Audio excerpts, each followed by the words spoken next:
Dr. Hunatu Hailuu jedhamu dhalatanii kan guddatan godina Wallagga Bahaa Aanaa Gobbuu Sayyootti. Isaan ijoollummaadhaan hanga dargaggummaa darbees hanga ga'eessummaatti jireenya qorumsaan guutame dabarsuun milkaa'inatti bahan.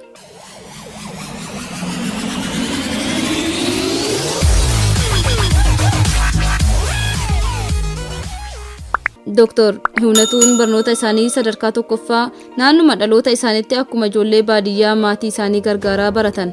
Barnoonni kutaa 8 booda garuu naannoo isaanii waan hin jirreef maatiin isaanii fira isaanii magaalaa Amboo jiran bira taa'anii akka baratan godhan. Waggaa tokko warruma fira kiyyaa biran taa'ee baradhee jedhu. Booda dargaggummaanis jira waan ta'eef warra firaa sana bira taa'urraa maalifan ijoollee galaa maatii biraa fidatanii baratan faana galee hin baradhu jedheen isaan biraa bahee jedhu. Kun kan ta'es yeroo isaan barnoota sadarkaa lammaffaa barataa jiran dhuma bara 1970 keessa. Chaanaalii keenya subscribe, like, share gochuu hin dagatinaa.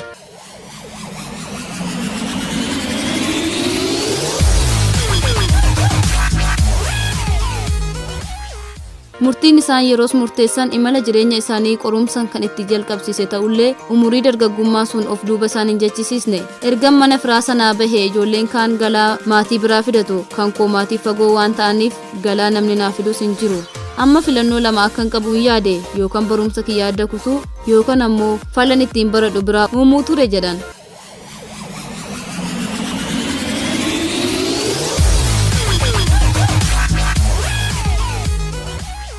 Hojii humnaa fi waardiyyaa ta'uu Dr. Hunatuun yeroo haalli jireenyaa itti ulfaatullee barnootaaf jaalala guddaa akka qaban himu.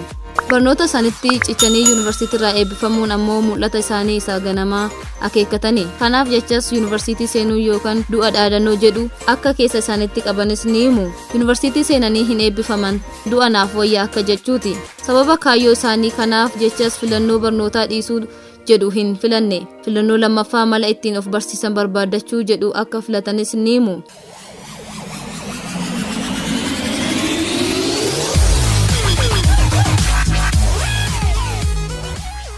Falli ani qabu hojii humnaa hojjechaa of barsiisuu ture. Yeroo sana gatiin hojii humnaa hojjetaan tokko ittiin oolu birrii 2 ture. Yeroos guyyaa guutuu hojjedhee birrii 2 argadha. Gaafan guyyaa walakkaa baradhee walakkaa hojjedhe ammoo birrii 1 ture jedhan. Hojiin humnaa kun garuu hojii isaas ulfaatee barnoota waliin walsimee deemuu fi waan dideef jecha hojii isaa wayyaa qabu otoo barbaadanii hojii waardiyyaatti bahan. Yeroo sana kutaa 10ffaa reefu xumuraa jiran. Barichi bara dargii ture. Amboo yeroo san gandoota 6 qabdi turte. Ani waardiyyaa waajjira ganda 5 ta'een qaxarame. Mindaan koo yeroos ji'atti birrii 50 ture jedhu. Jaalala dargaggummaa fi wallaansoo jireenyaa Dr. Hunatuun yeroo waardiyyaa ganda ta'uun qacaraman hojii isaa gara caalu halkan waan ta'eef barnoota isaaniif haala mijataa uumee fi akka ture yaadatu. Yeroo kana ammoo baadiyyaa biyya dhalootaa isaaniitti shamarree tokkorraa jaalala isaan qabe. Yeroon hojii waardiyyaa argadhe sana mindaan qaba silaa jedheen baadiyyaadhaa intala jaaladhe tokko amansiisee Ambootti fudhee gale. Ambootti anis barachaa waardiyyaa kiyyas eegatuman isheenis hojii humnaa hojjechaa waliin jireenya eegale jechuun waan barasii akka ta'ii kaleessatti yaadatu. Yeroo isaan kutaa 11 baratanis intalli isaanii hangafti dhalatte. Amma dubbiin natti cime. Barumsa irratti waardiyyummaa irratti qorumsi dabalataa mucaan dhalatte jedhan haala yeroo sanaa keessa darba yoo yaadatan. Rakkoo walxaxaan amma keessa seenan kun barumsa isaan jaallatan irraa dhiibbaa fiduunsaa hin oolle. Akka durii qabxii olaanaa fiduun afaa deeme. Qorumsa kutaa 12ffaa qoramanii hawwiin yuunivarsiitii seenuuf qabaatanis dhadhaa ibidda bu'e ta'e. Yeroo sana akkuman duritti yaadu sana abjuun kiyya ergan kufee of ajjeesuu laata jedhees yaadeera jedhan. Intalli isaanii hangafaa yeroo isaan waardiyyaa gandaa turanii fi kutaa 11 baratan dhalatte sun amma biyya alaatti barnoota PhD barachaa jirti jedhan Dr. Hunatuun.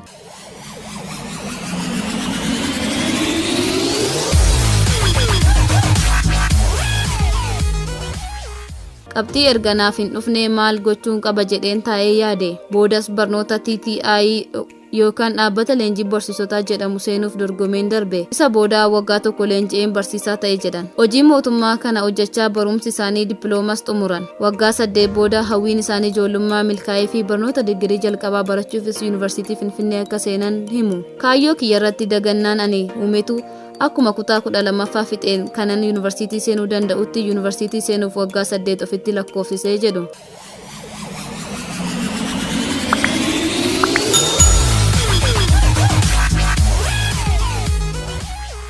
TTI diploomaa otoo hin jedhuun waggaa kana hunda gubee jedhu miira gaabbitiin.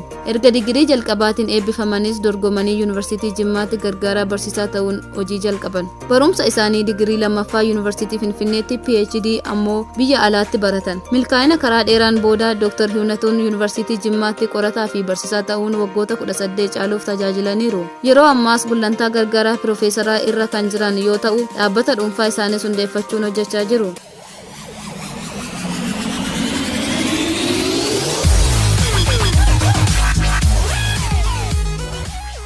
Namni kaleessa waardiyyaa waajjira gandaa ture sun amma barsiisaa, qorataa fi nama dhalootatti karaa agarsiisu ta'eera. Finfinneetti dhaabbata dhuunfaa leenjii fi gorsaa hundeessuun dargaggoota karaa agarsiisuu irratti hojjechaa jira jedhan. Dr. Hiwunatuun bu'aa bahii imala jireenya isaanii irratti kan xiyyeeffatu kitaaba Ubuntu jedhamu barreessanii maxxansiisaniiru. Dhaamsa dargaggootaaf muuxannoo jireenya isaanii irraa ka'uun dargaggoonni waan umuriin jiraatan keessa milkeessuu qaba jedhan adda baafatanii beekuu qabu jedhu Dr. Hiwunatuun. Karoora isaanii 1, 2, 3 jedhanii adda baafatanii kaa'achuu qabu. Kan biraa waan jalqaban kaayyoo sana galmaan ga'uun barbaachisaadha. Waan qabne yoo gadhiisne kan biraatti ceene booda inni dhiisne sammuu keenyaaf boqonnaa hin kennu jedhu. Barataa yoo ta'an xiiqiidhaan barachuun barbaachisaadha. Inni biraa obsuutu barbaachisaadha. Ani maatirikii waan hin kufeef yuunivarsiitii galuu waggaa 8 natti fudhate. Otoon obsaan hin dabarsine bakka har'a gahe kana gahuu hin danda'u jedhu. Mammaaksa miila 2 qabaataniif muka 2 hin koran jedhu bira darbuun ani muka 3, 4 koruuf yaaleen karaa milkaa'inaa ofitti dheeressee jedhu.